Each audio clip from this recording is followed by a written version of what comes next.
Hey all, Blake here with another video. And have you ever had it happen that you've got your air pump going, but you've just got one less outlet than you need? You're trying to squeeze that extra sponge filter, you've maybe split some off, but it's not really working properly. Well, today I'm going to teach you how to make your very own DIY air manifold that is customizable and expandable. So let's jump straight into the video.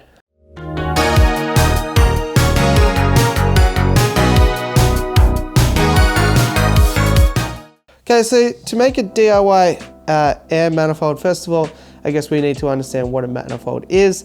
I did actually buy one just for the purpose of showing you, but I have lost it. So for the purpose of demonstration, I'll put one right there. Basic premise is that you'll have an inlet where you'll connect your air pump generally into, and then you have a bunch of outlets which are usually controllable, and it's got what you're going to attach your hang-on breeder boxes, sponge filters, and air stones too. Why would you want to go DIY? Well, first of all, it's pretty easy. You don't need any great expertise or tools. Main thing is a drill, but I'm going to assume that most people have a drill lying around the house. If you don't, you should probably get one anyway because they are pretty handy to have. And to buy an air manifold is sometimes expensive, and it can also take a long time to arrive. Sometimes if you order it from China, they can take upwards of a month, depending on where you are in the world. So I find it easier just to head down to my local hardware store, pick up these simple items, and let's quickly make one. So what do we need for this project? Well, first of all, we've got some airline tubing, simple to find, and you should be able to get it at any good fish store. We've got some scissors just to cut that airline tubing. Next item here is some PVC cement. This one is the non-pressure version. I just choose it because we're really not pressurizing it too much, and this is clear. But if you want to play it on the safe side, you can get the green one, which is rated for pressure pipes. We've got some PVC cutters here, which aren't strictly required. You can get away with the hacksaw or even a normal wood saw, but this one just is quick and easy, and I've got these, so I'm going to use them. Of course, we're going to need some PVC pipe. So I've got some 150mm PVC. This is just the smallest diameter that I could get, and I wanted my manifold to be fairly low profile and not very intrusive. So I just bought the smallest length. I think this might be 1.5 meters or something like that. It was about $2, so super cheap. You can choose whatever size you like though. You might want to have outlets going all the way around the outside, and you might choose to do a larger diameter, but for me, we're going to stick with the 150 today. And then to connect to each end of that, to keep it airtight, we've got just 2 end caps here, same size. So if you choose larger PVC pipe, get larger end caps, and so on. Now, to control the airflow coming out of our manifold, I do have 2 options for you. First one here, I got this from the irrigation section. These guys are some barbed fittings here. Here's a 4mm, which is good because it fits normal airline tubing perfectly. And these guys are threaded on one end. So we're going to screw that into our PVC, but the other end is a barb fitting, so we're going to attach our airline tubing to. And then, so that we can control how much air comes out of them, I do have some little taps here. These guys here were actually quite expensive. You could probably get them cheaper from your local fish store, but I think this was a 5-pack for $11, so I wasn't overly thrilled with that.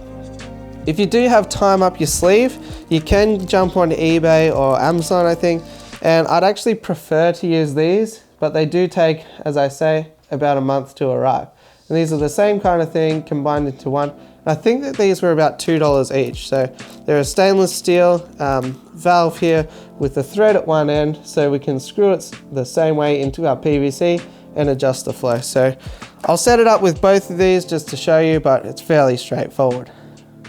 And then last but not least, of course we need a drill, and because we're using 4mm fittings, I've got a 3.5mm drill bit here, just because I want it to be snug, and yeah, there's a bit of play in the plastic, so you can squeeze them in there. So just your normal drill with a 3.5mm drill bit. So the first thing that we're going to do is cut a length of PVC to fit our manifold. So you can size it to whatever you want. I just want something that's sort of manageable without being too giant. So I'm just going to go here.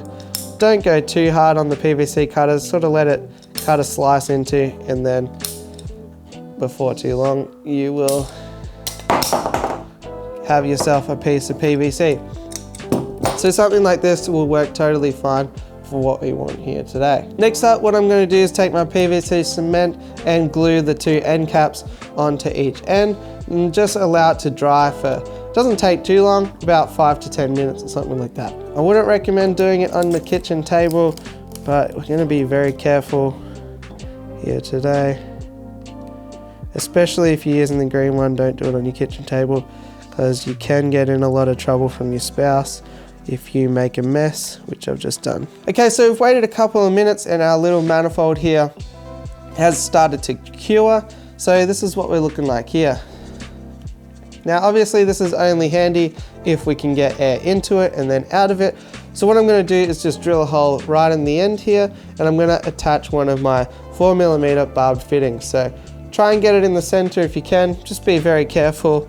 Ideally you'd probably have it in a vise or something like that. Just take your time with it, be controlled, and you'll find you can create a nice little hole there. Then we'll open up our barbed fittings here. And there's a couple of things that I like to do. First of all, just use your hands and just sort of work it in, see if it's going to go in for you. And if it's not, what you can actually do is take your drill, loosen it off a little bit, because the end of these fittings actually is a hexagon. So what you'll find is that they will fit nicely into the chuck of your drill. And there we have the end result, like so. Now this one here is very snug, so I'm really not concerned about air leakage. But if you do plug it in and you find that there's air sort of whizzing out the end here, you can take a little bit more of your PVC cement and just run it around the base of this, and it might help to plug that hole. Now to do the air outlets, it's very similar. We're still going to drill the exact same holes and place the same barb fittings in there. What I would recommend is use the wording that's on the pipes to get yourself a nice straight line if you do just want to run them along one side. Okay, so I just did 5 holes because why not? Another technique you can actually do if you want to minimize any air leakage is actually you can take the barb fitting, dip it in the PVC cement, and then work it in that way.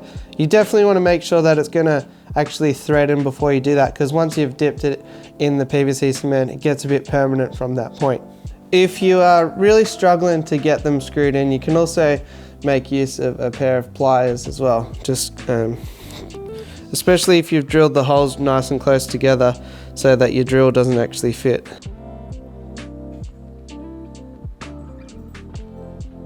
It would also help if you drilled the holes slightly too big, put a bit of thread tape around.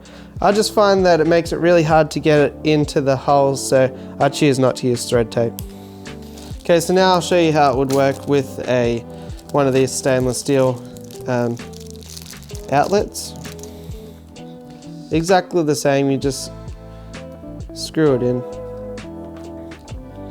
Okay, so here we have basically our manifold setup here, and here's where we'll attach inlet from our air pump. Now keep in mind that this is basically going to cut whatever's coming in into 1/5. So if we have an air pump with 2 inlets, probably what I would do is put another inlet on the other side so you can get twice as much air inside this manifold. You could put 2 at the other end as well, but obviously there's just not much space there. So if you can do that, that's probably what I'd do. But outside of that, so here you can see the stainless steel one, which already has a tap, so we can control our air directly from that. But obviously these other barb fittings don't have that luxury. So what I like to do to get around that is I'll just cut some really small pieces of airline tubing, like so. Attach that onto the barb fitting nice and snugly. And then I'll get a little inline tap here. This tap has 2 barbs on it, so it will attach nicely as well. And of course, you can put these taps down near your tanks if it's easier to keep track of, or you can keep them up nice and high out of the way. But then just in the same way, I'll attach this to that new piece of airline tubing, and just like that, we can now control the amount of air that's coming out of our manifold at each point. So this is really handy because if you have, you know, a sponge filter here that's 2 foot deep, if you have a sponge filter here that's 1 foot deep, you have an air stone here, a hang-on breeder box here, there's going to be different amounts of resistance on that. So if you've ever tried to split air lines directly, you'll know that sometimes you'll get it that one of the items will get all of the air and one of the items will not. So for that reason, I would never set up something like this without having some sort of tap to be able to control the amount of airflow. Okay, so now you can see the complete product here, and you can see why I favor the stainless steel options over this kind of tedious setup here, but yeah, it's really up to personal preference. I know a lot of people would prefer to have the taps down near their fish tanks. Now the great thing about this as well is that if your inlet isn't from a normal 4mm airline hose, like if you have an LP style diaphragm pump, you can also just attach any sort of barbed inlet onto this side. You probably need to upgrade your PVC size, but you can do this same sort of process with your air loop and attach these little barb fittings anywhere along the lines. So there you go guys, that's how simple it can be. Let me know down below if this has helped you out, if you're gonna give it a go. It always helps me out to smash like, hit subscribe, and all that fun stuff. And I really appreciate you sticking around to the end of this video. Other than that, I'll catch you on the next one. Thanks for watching.